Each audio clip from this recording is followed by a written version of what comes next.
I said 3 words to a special needs regular at my bar. 3 words, and now I can't stop thinking about whether I went too far. But before you judge me, let me tell you the whole story, because there's a lot more to this than it looks. I've been bartending for a few years now, and if there's one thing this job teaches you fast, it's people skills. You learn how to read a room, how to handle difficult customers, how to keep things moving even when everything is chaotic. You develop patience you didn't even know you had. I work at a really popular local bar. Good crowd, lots of regulars, the kind of place where people feel at home. And near us, there's a special needs community. A lot of their residents come in pretty regularly.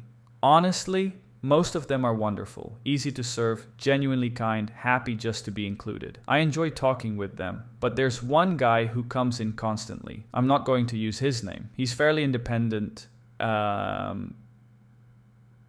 He lives semi-autonomously, gets around on his own, handles his day-to-day life, but he really struggles with reading social cues. And in a bar environment, that creates some challenges. He'll try to have these long, winding conversations with me right in the middle of a packed shift. And I mean packed, drinks to pour, tabs to run, 10 people waiting, and he'll just stand there talking, completely unaware that I'm drowning.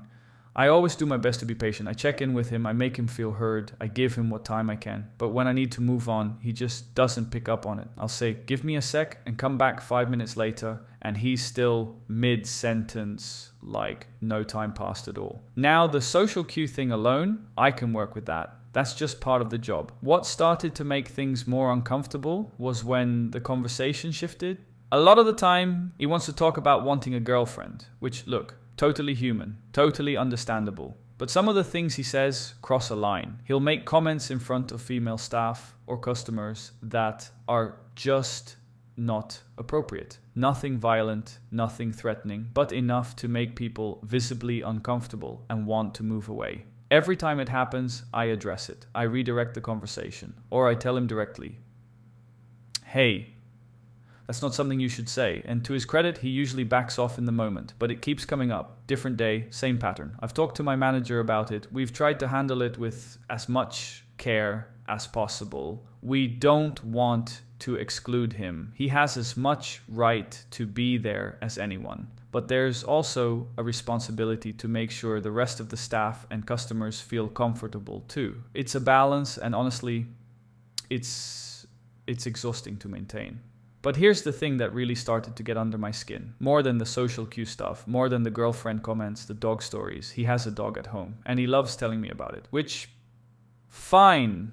I like dogs. I'm happy to hear about someone's pet. But the stories he tells aren't cute. They're not funny. They're honestly pretty disturbing when you sit with them. He tells me about pretending to give the dog food, holding the bowl out, letting the dog get excited, and then pulling it away at the last second just to watch its reaction. He thinks it's hilarious. He tells me about fake charging at the dog, running at it suddenly just to make it panic and scramble away, and he laughs about it every time. Now I want to be clear about something. What he's describing, repeatedly frightening and taunting an animal, that's not harmless fun.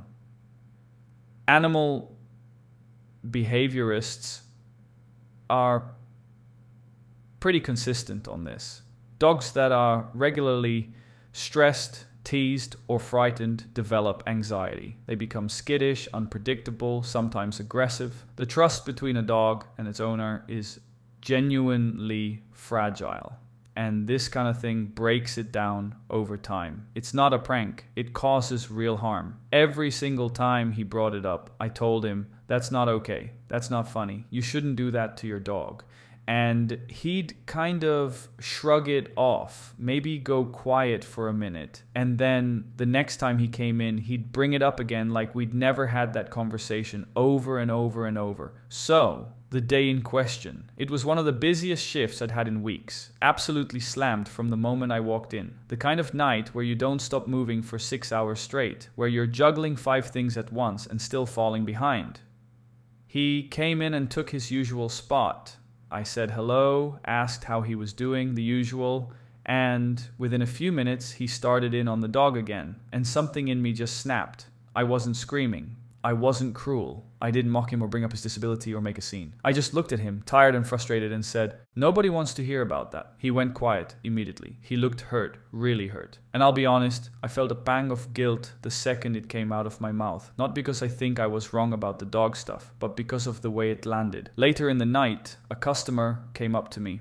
She's a regular, she knows him, she knows he has a disability, but she wasn't standing there when it happened. She didn't hear what he was talking about, she just saw his reaction. And she told me I should have been kinder. I didn't really respond, I just nodded and went back to work, but it stuck with me. And when I got home that night, I posted the whole thing to Reddit. The response was a lot.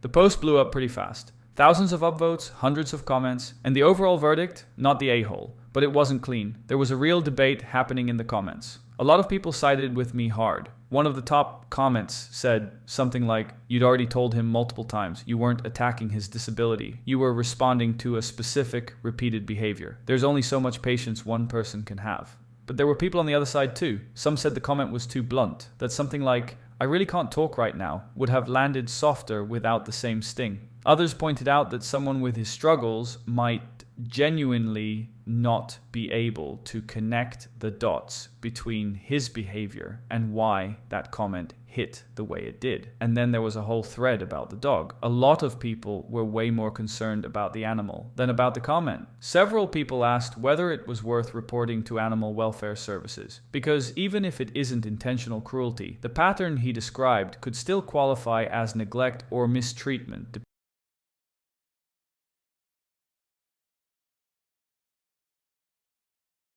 So here's where I've landed on this after thinking about it for a while. Do I wish I'd said it differently? Honestly, maybe. Not because the message was wrong, but because I know he probably didn't fully process why I said it. To him, it might have just felt like a random rejection. And that's not a great feeling for anyone. But am I the a-hole? No, I really don't think so.